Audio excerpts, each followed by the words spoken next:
Morgan, though a one-time gain helped results this quarter, overall profits, they were down, as you said, more than 50%. And what we're seeing is a supply surplus and slowing demand for memory chips. Remember that this is Samsung's biggest business. Now, the China-U.S. trade war certainly not helping. Analysts say that the trade war and the U.S. export ban on Huawei has hurt demand for memory chips globally. So if restrictions stay in place, that could pressure chip prices even further. Now, Samsung's smartphone business also facing challenges with sluggish sales of the Galaxy S10. But guys, on the flip side, Samsung could actually benefit from Huawei's pain. It could sell more smartphones if Huawei sells less. Remember that Huawei is the #2 smartphone maker. Samsung is #1. Samsung is also making components for rivals in this space, and it is ramping up its 5G network equipment business.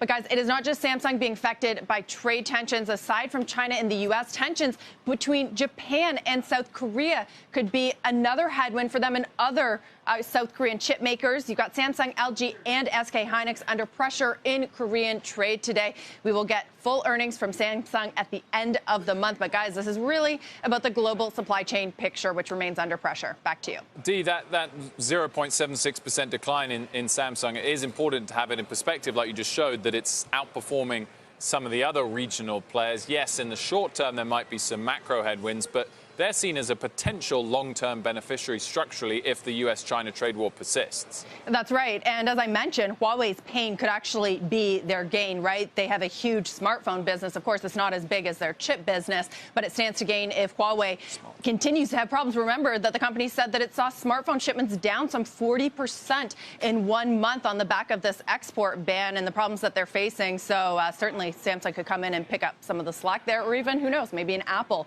could regain a foothold. Back to you.